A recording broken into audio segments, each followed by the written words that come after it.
Far Cry 3 is regarded as the best one in the series, so good that they used it as inspiration for the next couple of games in the series, but I want to look back at Far Cry 3 from a gameplay and story perspective on why this game will go down in history as a top tier game cementing itself in gaming history. We'll look at the story and gameplay through a once innocent person going through life without a purpose and turning into a murdering, fearless warrior at the expense of his sanity and friendship. But since we'll be going over the definition of insanity, using the same browser over and over again and expecting it to get better definitely falls under that definition, which is why I want to introduce you to today's sponsor, Opera GX, which is a browser designed for gamers. It has heaps of features you can't find in any other browser, such as in-depth customization, such as mods and shaders. I personally love the cyberpunk aesthetic, and I can practically mod the browser to reflect that. And with Opera GX's shaders, it also applies to the Discord that I can use in the browser, and you don't even need Nitro to do it. And along with these browser themes, you get browser sounds, and one of my favorites is the keyboard typing. It's such a weird ASMR thing for me. I just like to hear the clickety clack in my ears as I'm typing. Now, if you don't want to completely overhaul your browser by giving it extra sounds, background music, you can make smaller customizations such as adding live wallpapers, and some of you might not want to take the time to switch between browsers, but importing all your old bookmarks of God knows what is literally just a couple of clicks to do. And the bookmarks won't be the only thing that gets transferred. If you're coming from a Chromium based browser, you can get all of your extensions such as an ad blocker to work.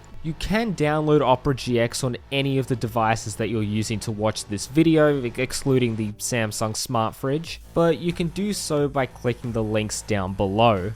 Back to the video. The story starts off with a montage of you and your mates having fun on a holiday in Thailand, which I didn't realize involves jumping into a pile of rocks, but your holiday is cut short when you get suckered into skydiving onto the Rook Islands, which is inhabited by the native Rakyats. They are inspired by Indonesian and Maori culture, especially since a lot of them speak with a Kiwi accent. However, while it's never explicitly said, I can definitely guarantee you that they took the inspiration for the AI driving skills from your average Melburnian driver.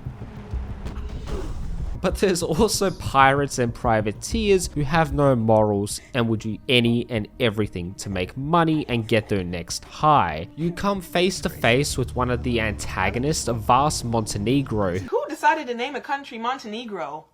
Who is also the poster boy for the game, and with good reason, since the character's look was designed around Michael Mando. Have I failed to entertain you? And I say it with good reason, because every time Vas appears on screen, he absolutely kills it, because he's violent, Psycho.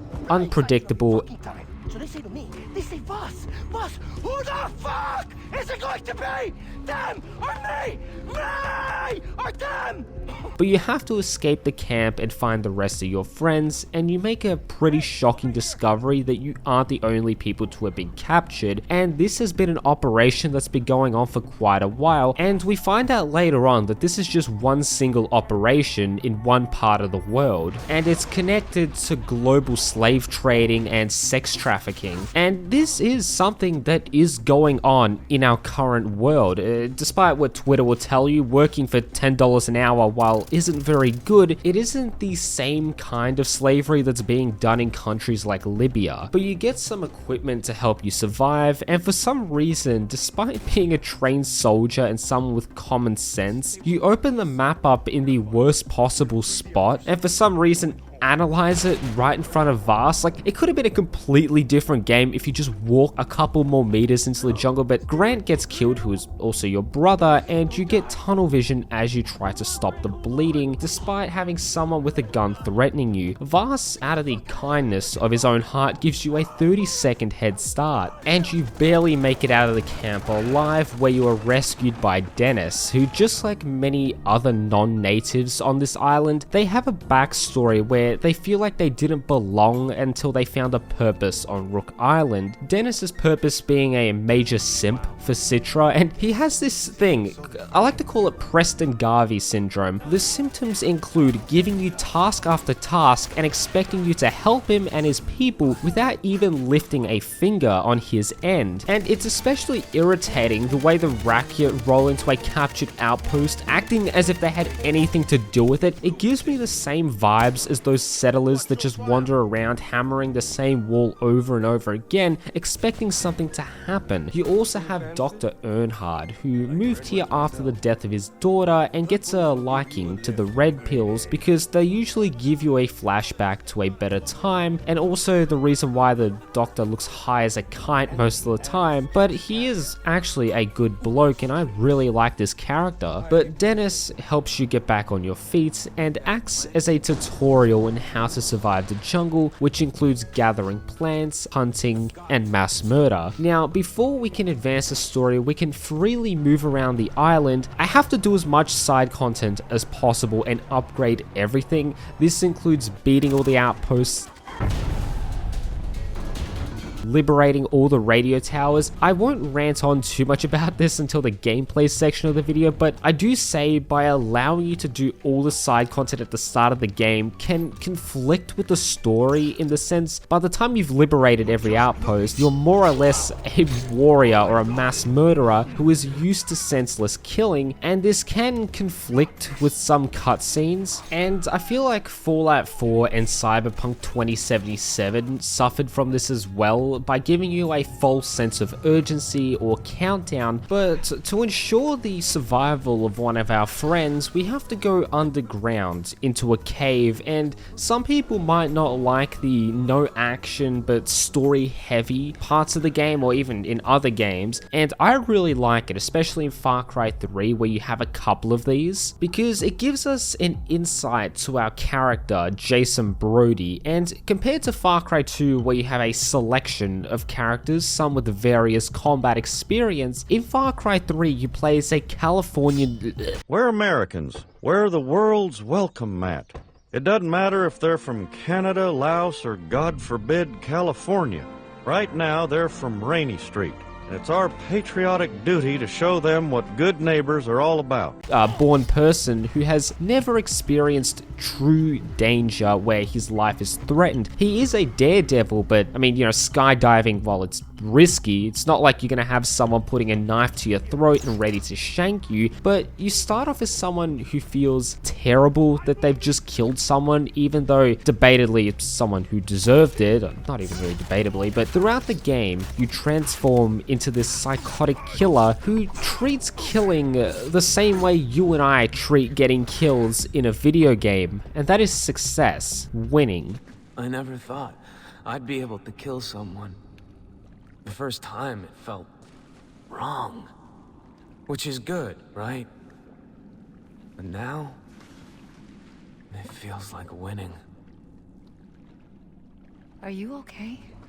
You never actually see your facial expressions, but you just know that when you put that knife into that person, you can feel his facial expressions. That being pure shock. And when we compare it to Vars's point of view during his death scene in one of the Far Cry 6 DLCs, you can see Jason absolutely loving it. Now, whether you as an individual would express the same emotions, finally getting revenge for your family and friends is something you should consider. I know it's easy to act like an internet tough guy and say, yeah, like I'd give you a good example is if someone hurt my cat, I'd probably cave in their fucking skull. But the real question is, would I actually do that, or am I all talk? I feel like I could do it, but it's something that no normal person can just, unless you're a psychopath, can just up and do it, And when we compare this to Jason's brother Grant, who has military experience, he isn't phased too much because this might not be the first time he's actually had to kill someone, and as a soldier he might view killing differently, such as it being a form of survival, whereas someone like me and Jason with no combat experience will look at it in a much more emotionally impacting way. story. Now, one more thing I want to talk about is the sense of belonging that the Rakyat give Jason. If we look into his character a little more, especially that's apparent in this cave scene.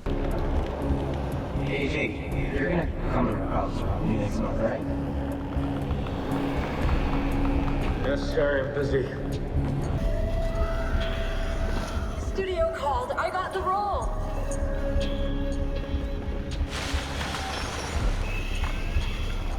What about the rest of our vacation? I thought we could talk about this like grown-ups. Let's move on to rescuing your girlfriend Lisa. The remainder of the game revolves around you finding your friends and brother, and after each time you rescue one, you become more jaded. When we try to rescue our girlfriend, Jason acts like a daredevil, especially the way that he acted in the intro video. It's like he's in an action movie, and your girlfriend is absolutely horrified. And this is where his character, I'd say, starts to shift greatly, because we can see him acknowledging responsibility and taking initiative by saying that he will rescue the others and that he's on top of it. Okay, listen, I'm fixing this. Do you know where the pirates took the They others? took Oliver to some place called the bunker. But I found Daisy. I'll find the others. Where is she? A safe place. I'll take you there.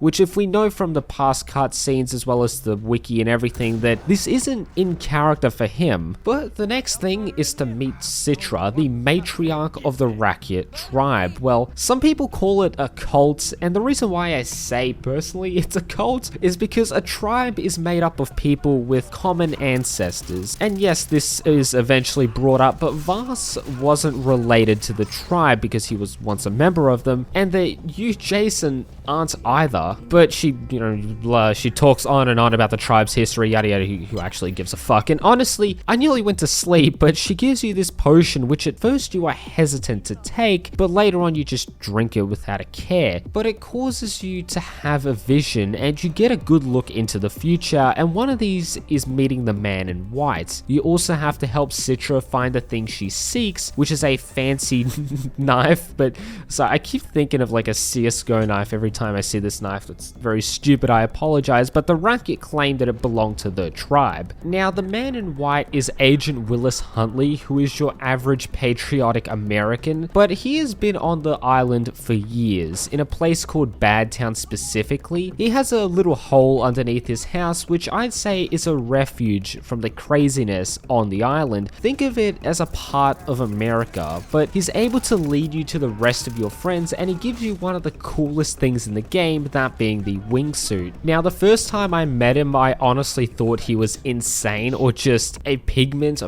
I don't know the correct word, of Jason's imagination, but based on his mannerisms and the fact he says that he has agents out in the field, but he lost contact with them, it turns out he was actually being legit. But after being told about a manifest of hostages, we know where our friend Oliver is being held. One thing that dawned on me, and maybe I missed something as I'm typing this script, but can't Willis like call in help, or he could use a phone, surely. He has like a satellite phone or something that he can just call in the US government. All he has to do is say there's oil, or say that there's some shitty tropical island, which I'm sure the CIA would like to intervene with. But getting off topic, Oliver is our rich friend who really doesn't care about anything except smoking the good stuff and partying. You can imagine someone like him has never faced any hardships ever in life, and I'd say this is because he's someone who has rich parents who can just bail him out of trouble, such as the ransom being paid. And it only dawns on him the severity of the situation, where he finds out that he was going to be sold into slavery regardless, and that this is a real dangerous situation with actual repercussions. And they're putting the screws to my dad. He was about to give them a ton of money. Ollie, you would have been sold right into slavery afterward, even if he'd paid. Shh. Man, this is some heavy shit, man.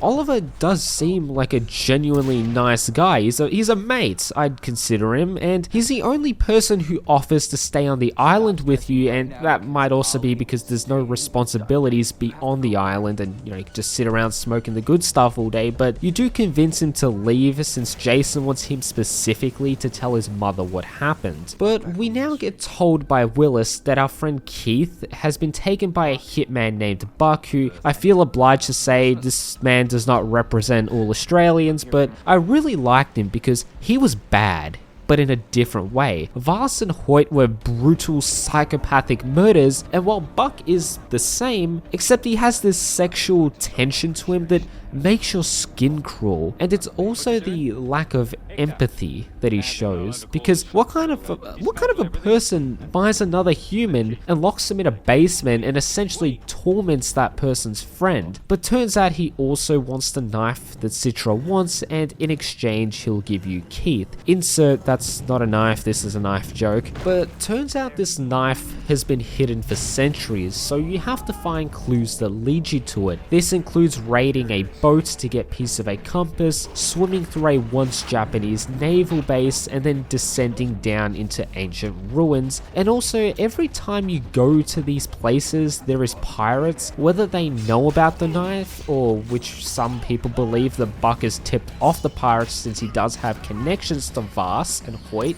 And this is also supported by the fact that he shows up at the end of every mission. But once we've practically ran a gauntlet and found the knife, surely a chapter in this nightmare is over and we can get one of our friends back. And let's talk about Keith. As a person, he is this macho, kind of masculine guy, or as Twitter would call it, toxic male. that actually doesn't really narrow down his personality, since sitting on public transport with your legs a little too far open is lumped into this definition. But a little about Keith. He's a banker. He has a history of starting fights in clubs, and he's subscribed to 20 different porn sites. Jesus Christ, Keith. But when we find Keith, I don't know the appropriate word to say this, because it sounds kind of wrong, but it isn't poetic justice or irony. It's just interesting that a very masculine male has been emasculated by the sexual abuse from Buck. Obviously, I think this is terrible, and Buck doesn't keep his word by betraying you, and we do get our first boss encounter. And like the rest of them, they are quick time sequences. People didn't really like this, but I actually really like it because it felt more personal, being face to face with true evil and essentially slaying it with a knife. But I like how Jason has to take a moment to comprehend what happens, as if he just disassociated from himself. Sure, you can have like your typical boss battle with a health bar and you try and shoot them or chase them around. I don't feel like that would have had the same effect as personally talking to them as you try to slay them. But now that we have the majority of our friends, we are informed by Dennis that they plan to ambush one of Vaas's convoys that might have your brother Riley, and it's also one of the few times the Rakyat actually get involved in combat to help you. But the truck carrying the prisoners are getting away, you chase it down, and it turns out it was a trap by Vaas, which leads on to one of the most iconic scenes in Far Cry or even gaming history. I find it kind of funny how Vaas's definition of insanity can be related to the fact that he tries to kill you over and over again, yet you keep surviving. Once you rise from the dead, you go to Citra where she gives you another potion and you have to fight a demonic demon. You know, the usual stuff when you go on an LSD trip, but this ink monster is what it's actually called, represents Vaas and Hoyt and the control and dread that they bring onto the island. But you are now ready to fight Vaas. And this is such a good portion of the game. The whole death sequence of Vaas is also very interesting because you can see hallucinations of you being replaced by Vaas. He doesn't even put up a fight when you kill him. It's as if he wanted you to kill him so that he's more or less freed from his own insanity, and in turn you take his place.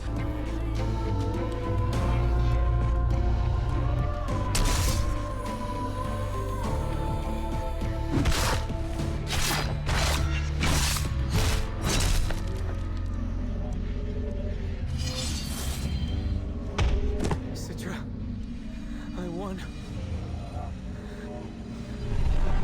For the longest time, I didn't understand why he looks at you after you kill him. I thought it was just to jump scare you, that's what 12-year-old me thought, and it did a good job at that age. But now this is my personal opinion, I look at it as more or less a metaphor for a mirror. And while there aren't any mirrors in the game, I imagine it's implied that if you were to look at yourself in one, that all you see is Vaas. And I can sort of attribute this to the fact that Vaas says that he wants to be nailed to a cross and reborn. Some might say that by doing this, he's being resurrected in Jason, but it's a video game, man. I'm probably looking way too much into this. I'm probably completely wrong. But all in all, Vaas's performance was just tremendous. I really loved it, and this is also where I believe the game goes downhill. Every time Michael Mando was on screen, it was an absolute pleasure, and I wish they used him a little more, but for a while now, Citra has been hyping you up as saying, you know, oh, this is your path, it's your destiny to become a warrior, and you need to forget your past. But look,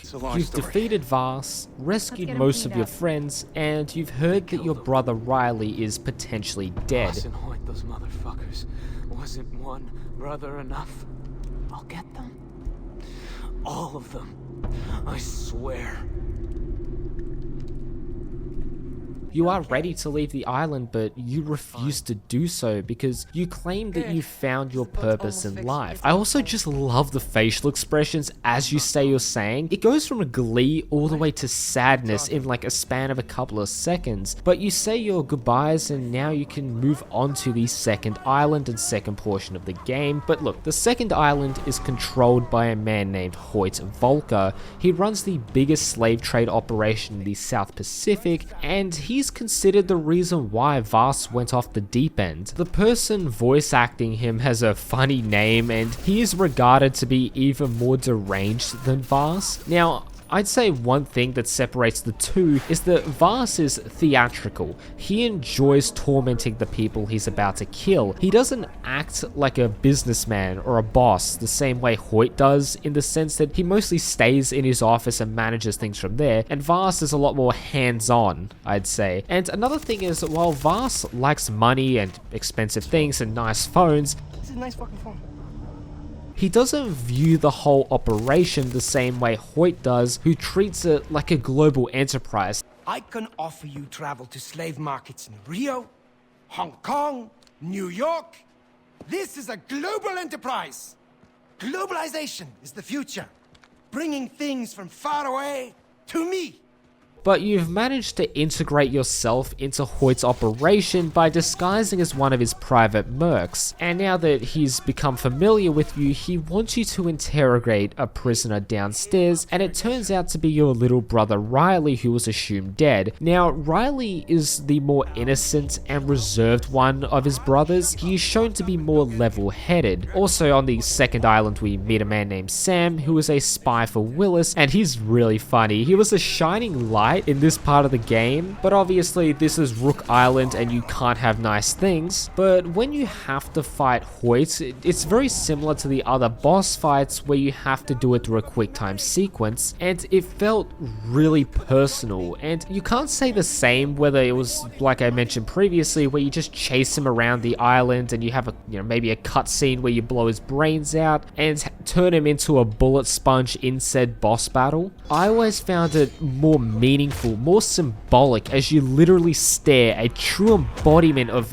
evil, or even the bloody devil. But obviously that doesn't mean Jason is this magical angel and a force for good, as he's more or less corrupted. But I also like how after you kill him, you just see death and destruction everywhere. It wasn't even a part of your hallucination or vision. You literally turned into an uncontrollable killing machine. People, obviously in this room, absolutely deserved it, but what if Jason returns back to California and he gets into a bar fight or road rage incident? Who's to say that this kind of thing won't be inflicted on innocent people? And this leads me onto the infamous endings. Turns out your friends have been captured, which we later found out was done by the racket. Citra drugs you unconsensually once again, and you walk a path where we see Lisa, your girlfriend, become demonized and says she's going to erase all the progress you've made. I imagine similar to a video game where you might have a Minecraft world and your mum might come along and delete it. Obviously that's not the same, but we've seen in the past how Jason attributes killing to winning a video game or winning a competition. But once you get to the end of your path, you have a knife at your girlfriend's throat and you're given a choice. Return back to your old life, erasing everything you've worked for, or you can join Citra. Now, saving your friends is, I'd say, the good ending, obviously. No more innocent people die, you don't die, and that's the end of it. But I like the little monologue Jason gives as you sail back home.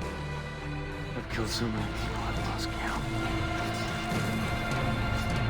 I can't come back from this. I'm a monster. I can feel the anger inside me. I swear. But I am still somewhere inside me more than that. Better than that. It shows that Jason has been permanently scarred. He will never be the same person ever again, and this is going to be a stupid comparison, but this is what I thought of. We hear stories of soldiers returning from a battle or a war, and that they were a completely different person from what they originally were, and this could be because of the trauma and the horrors that they experienced. We could look at a person like Keith. I doubt he'd walk around all macho ever again, and when someone like Jason or a returning soldier tries to get adjusted back to normal life, we can see that they're completely different people. Like, I hear veterans, they can't be around firecrackers because they think they're getting shot at, and who's to say Jason might not have a freak out and go into one of those hallucinations and ends up killing everyone he's around. And while this might sound crazy, I honestly believe it would have been better if Jason just stayed on the island, but obviously Citra had other plans. But in my head, his group of friends go home, he stayed on the island as a way to contain himself from the outside world, and I look at this as a good thing. Bittersweet, I'd say, but that's the story of Far Cry 3 interpreted by me. Now let's look at the gameplay. Alright, now let's look at the gameplay components of Far Cry 3. Now, this is a criticism that I have about Far Cry 3's gameplay, and that is it can be very repetitive at times. Every time I replay this game, as soon as the tutorial is done, and I'm not saying I'm diagnosed with anything, but I could say that this might be considered a form of OCD because I refuse to advance the story until I've activated every radio tower, beaten all the camps, upgraded every single thing, and gotten at least 20 of the relics so I can unlock the signature sniper rifle that makes a 50 BMG bullet look like an air rifle. But it's especially the outpost system that I don't like, and the fact that it's been placed in practically every other Far Cry game, because it just feels like filler. I understand that it has a story purpose to an extent, but it doesn't add that much. In Far Cry 2, I know it's controversial, but I liked their outpost system. I will admit though that the respawn rate is just way too high and it needed to be toned down, but it's a war zone. These outposts will be reinforced, and it gave something to do in the sense that you actually have to plan out the safest and most efficient route to an objective. Or if you've scouted the outpost, these could be good places to find ammo and medical supplies if you can't make it to a safe house. I do believe Far Cry 3 dumbed down a lot of things that made Far Cry 2 good, and one of those is the fast travel system. It's stupid that they made fast travel so common because, one, we're on a deadly island fighting for survival, yet whenever I encounter any form of danger, I can just fast travel away. There's little consequence to my actions. The second thing is that it reduces the exploration of the game. At least in Far Cry 2, you were actually forced to go and play in the map that they created, and this includes driving around, and you might end up finding diamonds or even a golden AK-47. In Far Cry 3, you can just buy maps that'll tell you where all the relics and items are, and you can just fast travel to the nearest point. I do apologize for the little tangent engine, these were just a couple of things that really bugged me about the gameplay of Far Cry 3, but thankfully they can more or less be alleviated with mods to make the game much more challenging. But obviously that's not for everyone. People do prefer the more casual experience compared to Far Cry 2. But now we're going to move on to stealth, and it's very important in this game. You have some missions where you have to sneak around and not get a single kill, which admittingly was very frustrating, but a different challenge to what I was used to. The stealth mechanics as a whole aren't too difficult, and they're really nice in my opinion. I swear these pirates are blind, deaf, and dumb though, and I'd suggest they use smell to try and locate you, but maybe all the cocaine must have destroyed their nostrils. But I find it absolutely hilarious where they find a body of their dead mate who they just spoke to 5 minutes ago, and it doesn't raise any alarms. Yet again, if they see you for like half a second, then it's like red alert and they call in half the island just to come deal with you. Because the thing is, there's reports of this blue-shirted fellow just plowing through pirates, and if I found my mate dead, I'd be off the island, I don't care. But silencers are very effective, and if you are going the stealth route, your best bet, in my opinion, is to use the bow and arrow, since you practically can kill guys from a good 50 to 100 meters away, and as long as they're not a heavy, it's an instant kill. But compared to Far Cry 2, you do have a lot more things to keep you occupied with, because if you want to stray away from the main story content and explore the island, you can hunt to upgrade your gear, which is essential and one of the first things that I do. You can do side quests, which give you more of an insight of what the people of Rook Island are like. Most of them are pretty shit people, since one of them is just extorting the families of dead Japanese soldiers. There's this one that involves a Romeo and Juliet-esque quest where you have to rescue a daughter from danger, yet I don't understand how it's related to Romeo and Juliet. Maybe if the guy was a pirate and she jumped off a cliff at the end of the quest, that would make sense since they're both dead and they're, both opposing. Look, I don't even know, man. I've read Romeo and Juliet. I kind of understand the premise. I'm more of a Hamlet enjoyer, but moving on. But look, if you were to do all the side content, you can easily spend over 30 hours in this game, and I'd say that's money well spent. The pirate AI is interesting because they will use cover and try to flank you. They have interesting voice lines as well, and they'll respond to events in the environment, such as wild animals on the loose, and this obviously isn't exclusive to the pirate outpost. However, they have been dumbed down compared to Far Cry 2, and it's a theme that continues on in this series. But one really nice change is that you don't have that repetitive loop in Far Cry 2 where you drive past an enemy and for some reason your car has a lawnmower engine and they've got a V8. Your car smokes, you get out, kill, repair, rinse, repeat, or maybe you might fuck up and they'll end up running you over. It just got so goddamn annoying, so I appreciate being able to cruise around in Far Cry 3 but still running into the occasional pirate roadblock or getting chased off the road. However, the AI, despite being bloodthirsty pirates, I'd say as a whole they are dumber, which I suppose makes sense since they're high as a kite half the time. But you do get a skills tree, and every time you unlock one of these, you see a new tattoo put on your arm, and this could signify Jason becoming stronger, but also losing a piece of himself. You are able to turn Jason from an inexperienced fighter into someone who can take down multiple enemies at once, sprint longer, be more stealthy, and have more health. The takedown animations are really cool, since it's nice to have a more in-depth melee system compared to Far Cry 2, but you get a nice arsenal of weapons to choose from that caters to many different playstyles. You can take the long range approach and use snipers, or you can go loud and proud with LMGs and assault rifles, or you can use my two favorite weapons, the bow and arrow, which can one-shot most enemies, and the flare gun, or as I like to call it, the instant bushfire. It can also one-shot most of the time as well, which is pretty funny, but we don't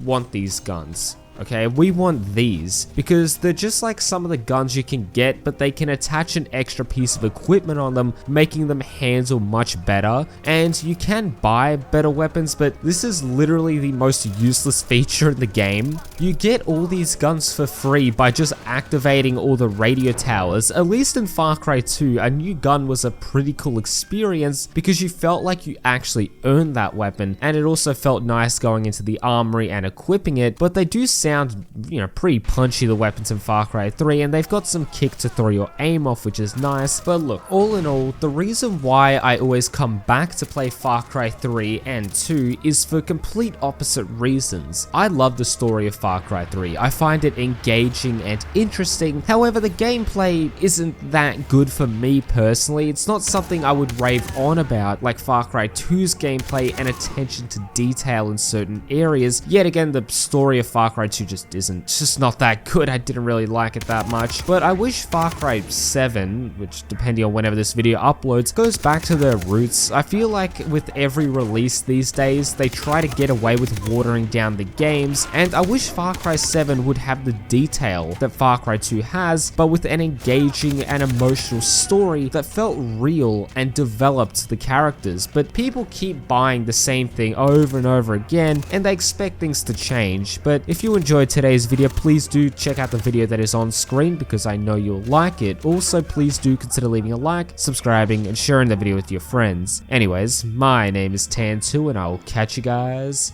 in the next video. Peace.